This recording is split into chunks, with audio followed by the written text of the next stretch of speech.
Assalamu alaikum students. My name is Faiza Aurangzeb and I'm your instructor. ये हमारे theory of automata या theory of computation के lectures की series है और इसमें आज का जो हमारा टॉपिक है that is recursive way of defining a language. इससे पिछले लेक्चर में हमने पढ़ा था how can we define a language and in how many ways can we define a language. तो हमने 4 उसमें तरीके पढ़े थे। सबसे हमारे पास जो फर्स्ट है that is descriptive way of defining a language. उसमें फिर हमने पढ़ा था कि हम डिस्क्रिप्टिव वे के ज़रिए कैसे एक लैंग्वेज को डिफाइन कर सकते हैं, यानी कि टेबुलर फॉर्म में उसको कैसे लिख सकते हैं। आज का जो हमारा टॉपिक है that is recursive way of defining a language. तो रिकर्सिव वे हम पढ़ते हैं। सबसे पहले हम आते हैं what is a recursive way. Recursive definition हम किसी लैंग्वेज की किस तरह से बना सकते हैं। तो पहले हम इसके बनाने के तरीके को देख लेते हैं। तो recursive definition is fundamentally a 3 step process. ये एक 3 स्टेप प्रोसेस है जिसमें हम क्या करते हैं, फर्स्ट स्टेप में हम सम बेसिक ऑब्जेक्ट्स को डिफाइन कर लेते हैं, स्पेसिफाई कर लेते हैं सम बेसिक ऑब्जेक्ट्स को। फिर the number of basic objects specified must be finite. जो बेसिक ऑब्जेक्ट्स हम स्पेसिफाई करेंगे that must be finite, infinite नहीं होने चाहिए, फाइनाइट होने चाहिए। This means that we can write some basic facts about the set. Set के बारे में हम क्या करेंगे, सम बेसिक फैक्ट्स लिखेंगे।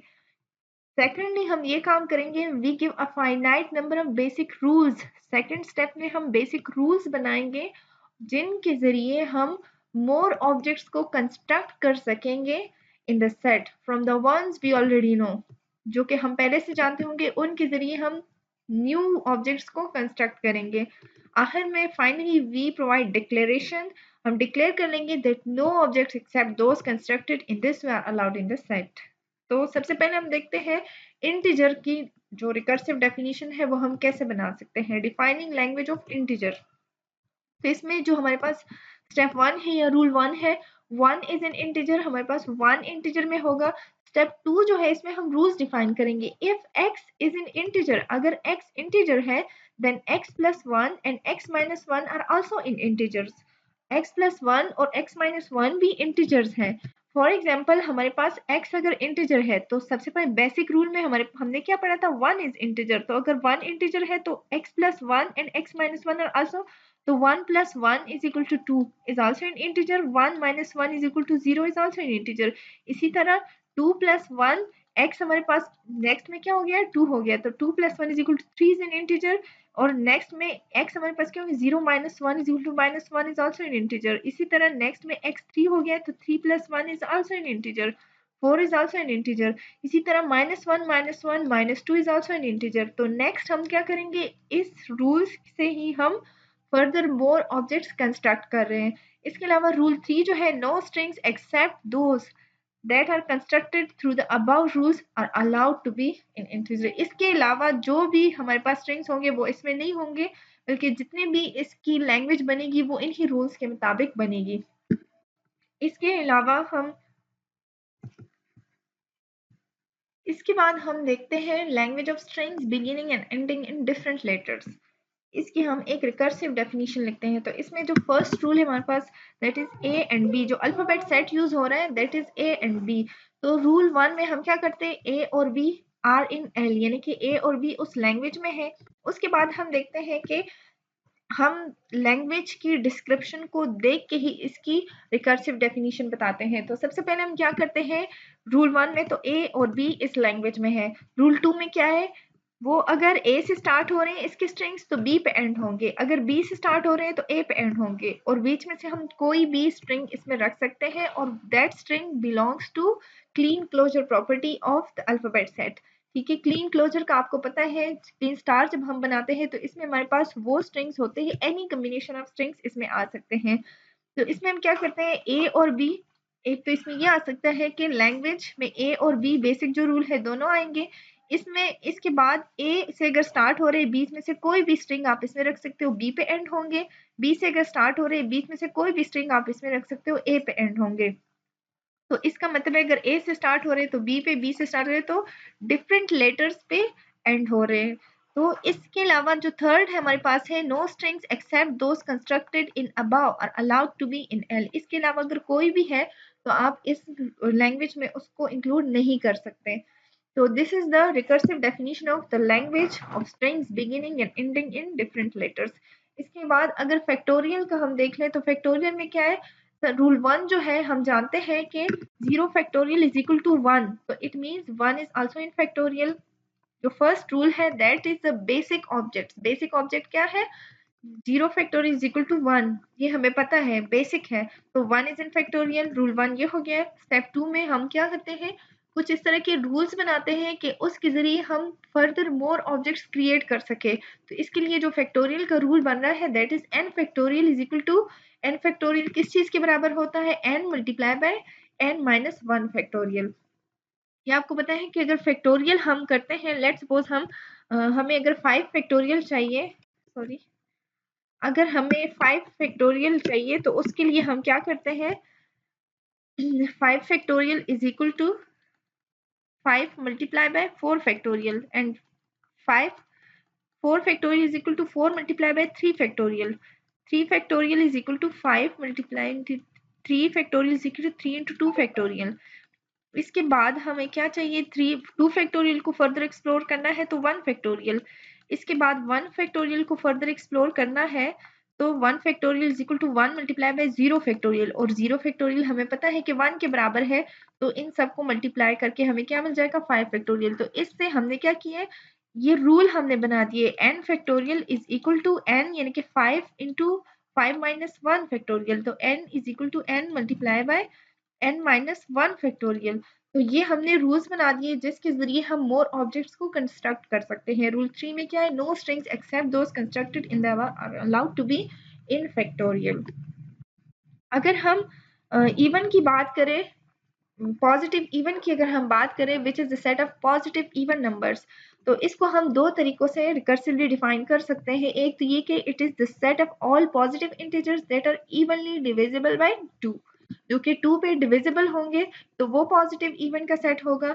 और दूसरा ये हो सकता है कि it is the set of all 2n, 2n का मतलब है n जो भी हमारे पास होगा 1 2 3 अप टू सो ऑन, तो इसको हमने क्या करना है, 2 के साथ मल्टीप्लाई करना है। जब 2 के साथ मल्टीप्लाई करें तो इससे इवन नंबर बन जाता है। तो सबसे पहले हम देखते हैं कि if it is divisible by 2, तो इसके लिए हम रिकर्सिव डेफिनेशन बनाते हैं। तो इसके लिए जो 3 रूल्स है वो कुछ इस तरह से, रूल 1, 2 इज इन इवन, 2 अगर इवन है तो सेकंड रूल में क्या है, if x is in even, अगर x इवन है यानी कि 2 अगर इवन है, then so is x plus 2। तो x प्लस 2 यानी कि 2 प्लस 2 इज इक्वल टू 4, 4 भी इवन है। 4 यहाँ पे नेक्स्ट में x क्या हो गया है, 4 हो गया है, तो 4 प्लस 2 इज इक्वल टू 6, 6 भी इवन है। नेक्स्ट में x क्या हो गया है, 6 हो गया है, तो 6 प्लस 2 इज इक्वल टू 8, 8 भी इवन है, अप टू सो ऑन। इस तरह से हमने इसको जो 2 पे डिवाइड हो सकते हैं, तो इसके लिए हमने recursive definition, the only elements in the set p1 are those that should be produced from the about two rules. How to apply a recursive definition, हम कैसे अप्लाई करते हैं, to show that 12 is in even, 12 अगर even है, using the last definition, ये वाली definition use करके अगर हम करते हैं कि 12 इवन है, तो हम क्या करते हैं, रूल्स इस पे अप्लाई कर लेते हैं। 12 इवन है तो बेसिक रूल क्या है, बेसिक रूल ये है कि 2 is in even by rule 1, rule 1 के मुताबिक 2 हमारे पास इवन है। तो नेक्स्ट में हम क्या करते हैं, इसमें हम रूल 2 फिर अप्लाई करते हैं। रूल 2, x हमारे पास क्या है, इस टाइम पे x हमारे पास 2 हो गया है, x इज इक्वल टू 2, तो रूल 2 के मुताबिक x plus 2 is also in even, तो x प्लस 2, x की वैल्यू क्या है 2, 2 plus 2 is equal to 4, 4 is also in even.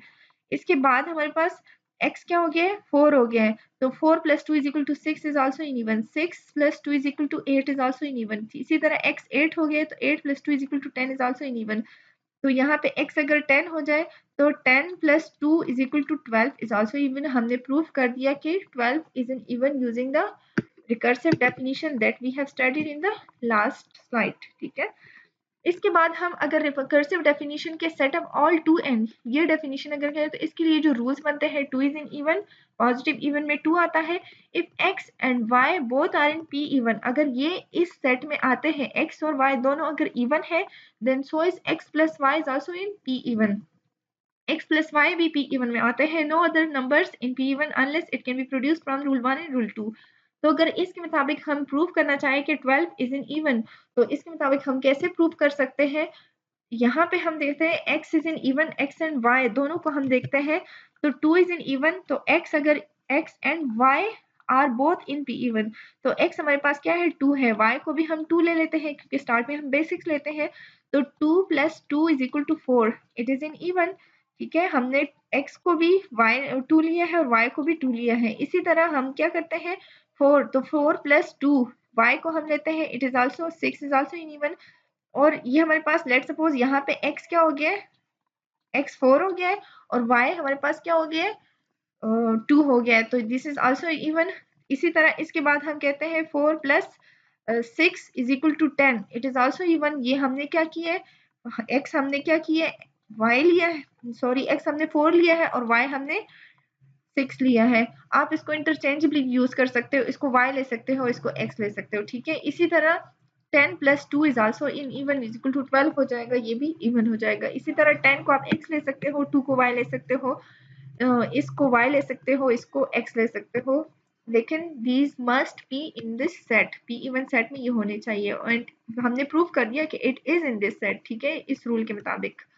तो ये इसकी रिकर्सिव डेफिनेशन हो गई है, यहाँ पे आप इसको दे सकते हो 2 plus 2 is equal to P even by rule 2। इसी तरह 4 प्लस 4, ये 4 भी x, इस यहाँ पे इन्होंने बिल्कुल सिंपल लिया है, 4 जो है ये x भी है ये y भी है, तो 4 plus 4 is equal to 8 is an even.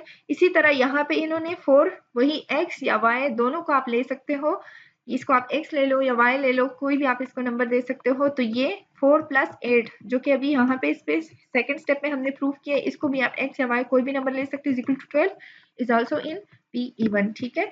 अब इसके बाद हम देखते हैं पैलिंड्रोम को। Let palindrome be the set of all strings or the alphabet set A B। Palindrome का आपको पता है कि इसका जब हम रिवर्स ले लेते हैं तो इटसेल्फ वो स्ट्रिंग आता है। पैलिंड्रोम की डेफिनेशन ये है, word such that word is equal to reverse of word is equal to same आता हो, ठीक है। तो इसका अगर हम ए और बी के लैंग्वेज पे पैलिंड्रोम की लैंग्वेज हम डिफाइन करें तो वो कुछ इस तरह से है कि अगर ए को हम रिवर्स करें तो इटसेल्फ ए आता है, it is also a palindrome. B को रिवर्स करें तो बी आता है, also a palindrome. A B को रिवर्स करें तो ए को रिवर्स करे तो ए आता है, पैलिंड्रोम है। बी को रिवर्स करे तो पैलिंड्रोम है, ट्रिपल ए। इस तरह ए को रिवर्स करे तो पैलिंड्रोम आता है, बी को रिवर्स करे तो। इस तरह से लैंग्वेज हमने बनाई है कि अगर इन स्ट्रिंग्स का हम रिवर्स ले ले तो वो भी यही इटसेल्फ यही स्ट्रिंग्स आए, तो इस ये हम कहते हैं पैलिंड्रोम। तो इसकी रिकर्सिव डेफिनेशन हम देख लेते हैं। सबसे पहले हम देखते हैं A and B are in palindrome. Rule 1 क्या है कि ए और बी दोनों पैलिंड्रोम होते हैं। रूल 2 क्या है, if W is in palindrome, अगर W कोई वर्ड है वो पैलिंड्रोम है, then so are A W जो कि पैलिंड्रोम होगा A, ठीक है। स्टार्ट में भी हमने A लगा दिया, एंड पे भी हमने A लगा दिया। इसी तरह वो पैलिंड्रोम वर्ड B और स्टार्ट में भी और एंड पे भी। फॉर एग्जाम्पल अगर हम W को ले लेते हैं ABA, लेट सपोज W जो वर्ड है वो हमने लिया है ABA, तो हमने स्टार्ट में तो हमने देख लिया कि A और बी ये दोनों पैलिंड्रोम्स है। तो अब ये रूल्स हम अप्लाई करते हैं लैंग्वेज में के मुताबिक। हम कहते हैं लेट सपोज ए बी ए, या लेट सपोज इन्हीं को हम देखते हैं ए इज अ पैलिंड्रोम, तो ए हमने क्या किया पैलिंड्रोम किया है तो ए, और डब्ल्यू हमने क्या किया ए लिया है तो A it is also a palindrome. अब डब्ल्यू हमने क्या किया बी लिया है तो B it is also a palindrome. Let suppose हमारे पास एक पैलिंड्रोम है ए बी ए, तो इसमें हम क्या करते हैं स्टार्ट में ए लगा देते हैं ए और आखिर में भी हमने ए लगा दिया, तो इट इज आल्सो पैलिंड्रोम। इसी तरह अगर बी लगा दे तो इट इज आल्सो पैलिंड्रोम। तो इस तरह से हम क्या करते हैं, लेट सपोज हमारे पास ये डब्ल्यू को हमने बी लिया है तो ए बी, डब्ल्यू जो है वो बी हो गया ए इट इज आल्सो पैलिंड्रोम। इसी तरह इसको हमने ए लिया है तो बी यानी कि B it is also palindrome. तो इस तरह से हम डिफरेंट पैलिंड्रोम्स के स्ट्रिंग्स बना सकते हैं। No other strings in palindrome until produced by rule 1 and rule 2। तो आज के लिए इतना ही। इंशाल्लाह नेक्स्ट लेक्चर में हम मिलेंगे रेगुलर एक्सप्रेशंस के साथ, रेगुलर एक्सप्रेशंस को डिस्कस करेंगे। तो stay tune, don't forget to subscribe the channel. Thank you so much for watching. अल्लाह हाफिज।